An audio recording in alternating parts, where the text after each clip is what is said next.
The Grizzled. Can friendship be stronger than war? I certainly thought so, but this game really pushes it. The Grizzled is a game for 2 to 5 players, and specifically for ages 14 years and up. It's going to take about 30 minutes to play, but that's wrong. Another thing that's wrong is this, the 2 to 5 players. You can't play it with 2 players. You can, but you shouldn't. Alright, ready for me to butcher names? The Grizzled was created by Fabian Rifaud and Juan Rodriguez, with art by Tinyu. Tinyu? Tinyu. art by Tinois. And I gotta say, this art is gorgeous. Alright, so you may be asking, why is he in such noir lighting, and why is he so bitter about the 2-player aspect of this game?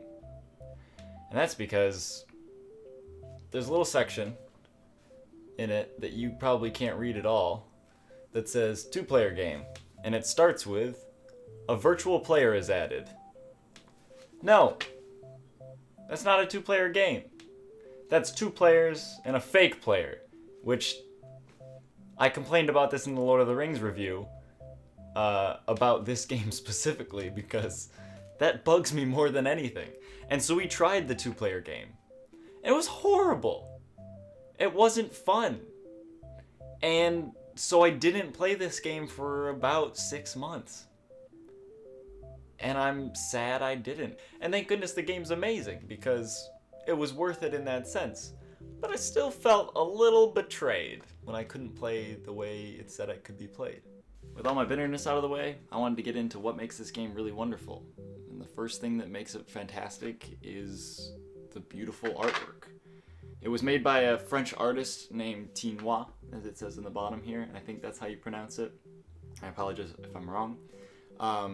And I was doing some more research on this right before this segment, and I actually found out that Tinois was shot and killed in a Charlie Hebron shooting in France in 2015, which I think was shortly after this game was created.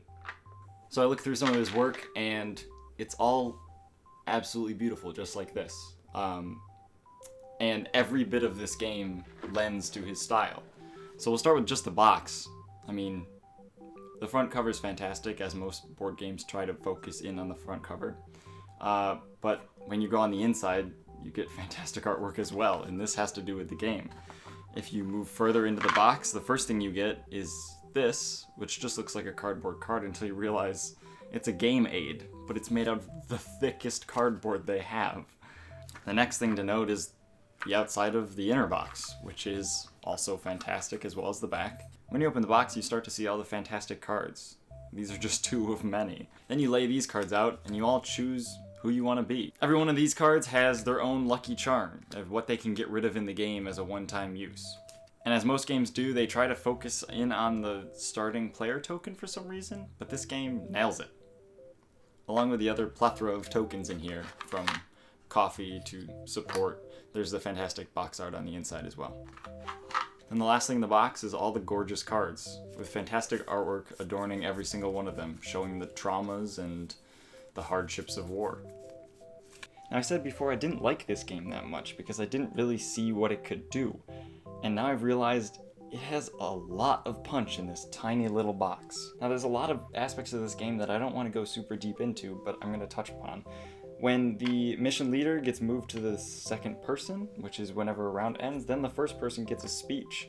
They can use that speech whenever they want as their action to kind of help the people out. Everyone gets to discard whatever they say from their hand. But he doesn't know what's in people's hands. He could say, everyone discard a bullet, and no one has a bullet. I've had this happen to me over and over, and it's extremely demoralizing when 3 of us have speeches. So one of us chooses everyone discard a bullet, one of us chooses everyone discard rain, and one of us chooses everyone discard snow, and the only people that had those were ourselves.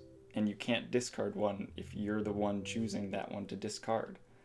So none of us got to discard anything, and we just sat there with hands and all of our speeches used up. Whenever you withdraw from a round, you get to choose from one of your 3 starting support tokens. They look like coffee, but on the back it tells you which way you're supporting. So let's say Anselmo chooses to withdraw, then he takes this token, puts it down. So let's say he chose Gustave. But if Gustave chose Charles and Charles chose Anselme, then no one gets supported because they're all choosing different people. If someone has 2 different tokens on them and ended up the majority holder of all the tokens, then he gets to either take back his lucky charm, which is used up after 1 use and gets to discard something in the field, or he can get rid of 2 different hard knocks. So this game is interesting. Has a lot of really cool components in the box, a lot of fantastic art, and a lot of different choices you have to make.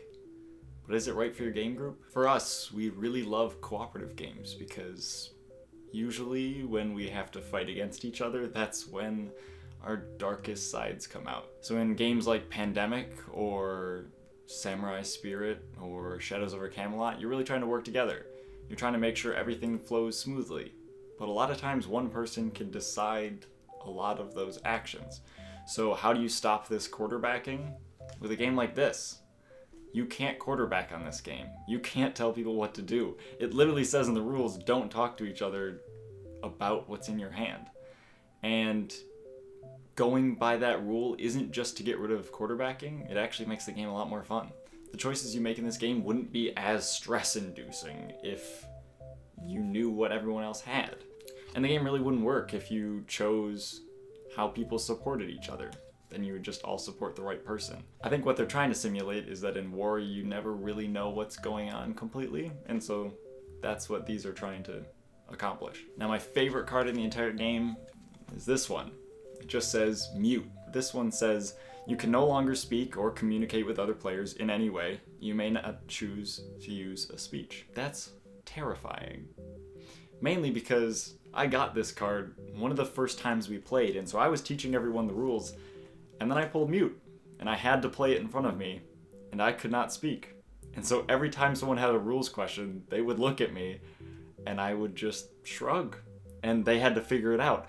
And as meta as that is, that's incredible, because everyone else had to figure out what to do on their own, not only in the game, but figuring out the game itself. One time I played with my brother and his friend, and my brother got this card, and he just didn't know what to do.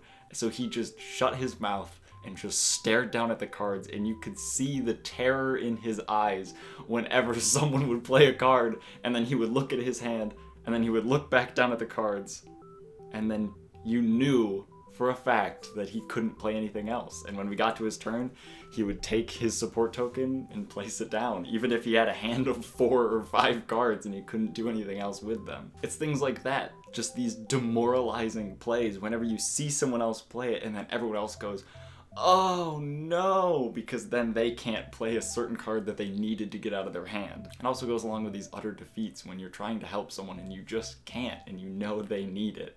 Like when someone has 3 hard knocks out and you can tell that they've been holding onto one card for multiple rounds, you know that's another hard knock. And so you want to try and get rid of their cards, but every time you just keep supporting a different person because they need it more. It also goes along with when your friends know you need help.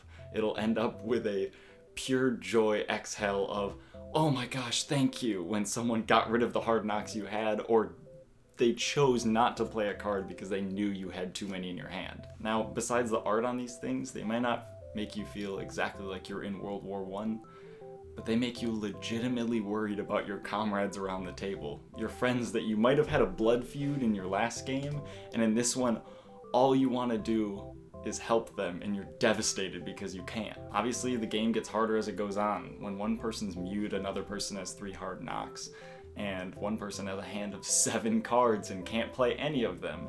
You're gonna get frustrated, but not at the game. You're gonna be frustrated because you didn't help each other enough, or you could have done more. So as I said multiple times before, I didn't like it at first.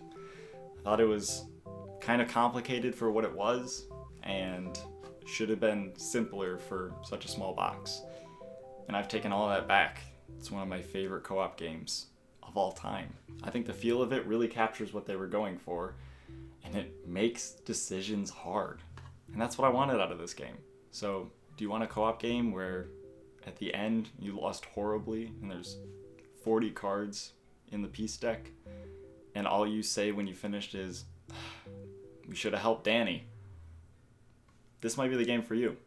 It might be just what brings everyone together. And that's kind of neat. I think there's a pretty good analogy on the back of the rules. You can see all of you right before you went to war, and all of you during it. Comrades to the end. So thanks for watching my second board game review on the Grizzled. I'm going to keep doing these. I had overwhelming support that I didn't really think I would get, so thanks everyone for watching, and if you haven't subscribed already, 1, thank you for subscribing if you have. 2, if you want to, subscribe and you'll see the rest of my videos.